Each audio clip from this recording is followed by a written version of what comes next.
सभी को दीपावली की शुभकामनाएं। जैसे कि हमारी भारतीय सनातन संस्कृति में सभी त्योहारों के पीछे विज्ञान होता है, और जब दीपावली की बात करते हैं तो वैसे तो पुराणों में कई कथाएं मिलती है। जैसे कि राम का वनवास से अयोध्या में आगमन हुआ, श्री कृष्ण ने नरकासुर का वध किया और 16,000 नारियों के साथ विवाह किया। वामन अवतार में राजा बलि से छल करके माता लक्ष्मी को प्राप्त किया, या विक्रमादित्य ने संवत्सर को शुरू किया जिससे विक्रम संवत की शुरुआत हुई, इत्यादि और भी घटनाओं का वर्णन हमें मिलता है। तो इतनी सारी घटनाएं दीपावली के पर्व में होती है। तो अब प्रश्न आता है कि ब्रह्मांड में ऐसा क्या हुआ था जो इस दिन हम दीपावली का पर्व मनाते हैं। वैसे तो अमावस्या को अशुभ दिन मानते हैं क्योंकि इस दिन चंद्रमा नहीं होता है, तो इतना बड़ा पर्व हम अमावस्या को ही क्यों मनाते हैं? तो इसके पीछे कौन सा गणित है, इसे आज हम समझेंगे। तो हमारे वेदांग ज्योतिष में सभी काल की गणना सूर्य और चंद्र के अनुसार की जाती है। उनमें सभी त्योहार भी शामिल है। जैसे कि हम सभी जानते हैं कि अमावस्या और पूर्णिमा में सूर्य, चंद्र और पृथ्वी एक सीध में होते हैं, बस चंद्रमा अपनी जगह बदलता है। तो इस प्रकार अमावस्या में भी सूर्य और चंद्र साथ में होते हैं, जो कि बैलेंस को बनाए रखने वाली तुला राशि में दोनों रहते हैं। और सूर्य आत्मा का कारक है, पिता का कारक है, जबकि चंद्रमा मन का और माता का कारक ग्रह है।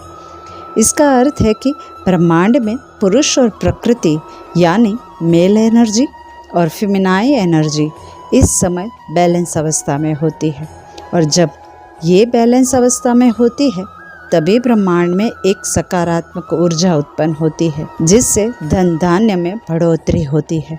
अब इसे शास्त्रों के अनुसार ऐसे समझते कि हम सभी समुद्र मंथन की कथा को जानते ही है, और ये भी जानते हैं कि लक्ष्मी का प्राकट्य समुद्र मंथन से ही हुआ था, या यूं कहे समुद्र मंथन माँ लक्ष्मी के प्राकट्य के लिए ही करना पड़ा था। इसका अर्थ है अगर हमें जीवन में लक्ष्मी चाहिए, धन वैभव चाहिए, तो हमें जीवन में बैलेंस रहकर मंथन करके ही प्राप्त किया जा सकता है।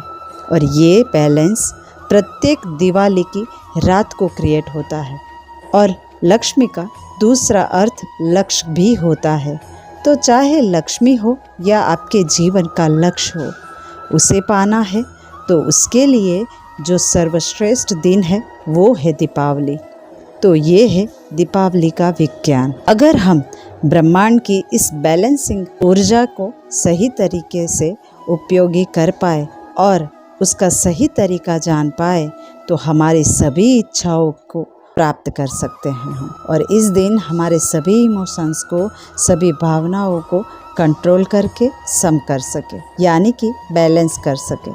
तो दीपावली का दिन श्रेष्ठ परिणाम दे सकता है। अब ये जाना कि सूर्य चंद्र तुला राशि में होते हैं, लेकिन उससे भी ज़्यादा गहराई में जाए तो इस दिन सूर्य चंद्र तुला राशि के साथ साथ स्वाति नक्षत्र में होते हैं, और स्वाति नक्षत्र हमें हमारे कार्यों को बढ़ाने में सहायक होता है।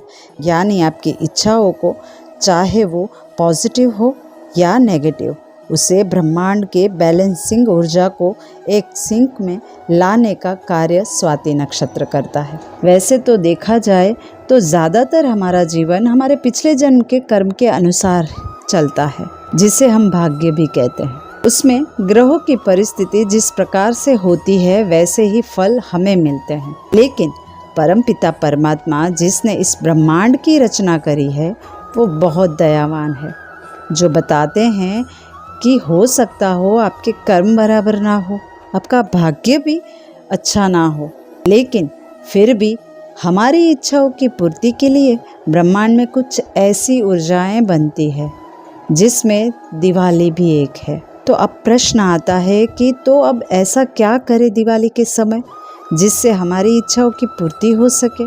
तो अब इसे संक्षिप्त से समझे तो विष्णु, जिसे वेदों में सूर्य का कारक भी कहा गया है, यानी कि आत्मा का कारक है, जिसका स्थान हमारे हृदय में होता है, और लक्ष्मी जी की उत्पत्ति दिवाली के दिन हुई है।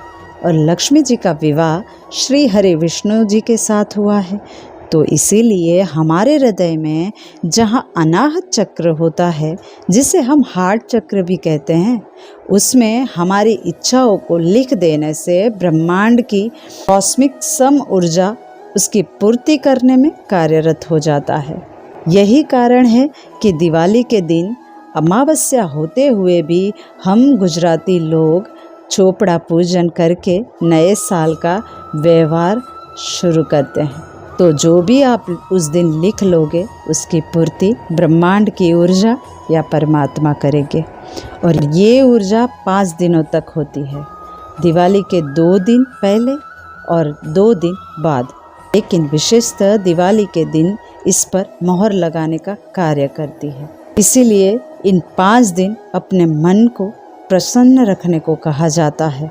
अगर इस दिन आप जो भी सकारात्मक कार्य या विचार करते हो तो आपका सकारात्मक पलड़ा भारी हो जाता है और ये पूरे साल भर ज़्यादा होगा।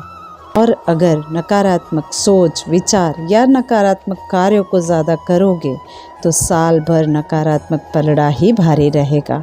इसीलिए दीपावली के समय शुभ कर्म, सकारात्मक विचार या दान पुण्य जप तप का ज़्यादा महत्व होता है, जिसके कारण हमारा अच्छे कार्यों का पलड़ा साल भर भारी रहे, जिससे हम प्रसन्न रहे और ये प्रसन्नता हमेशा बनी रहे और हम हमेशा खुश रहे, समृद्ध रहे। तो प्रसन्न मन से खुश होकर अपने परिवार के साथ दीपावली के उत्सव को मनाइए। सभी को शुभ दीपावली। धन्यवाद। अस्तु।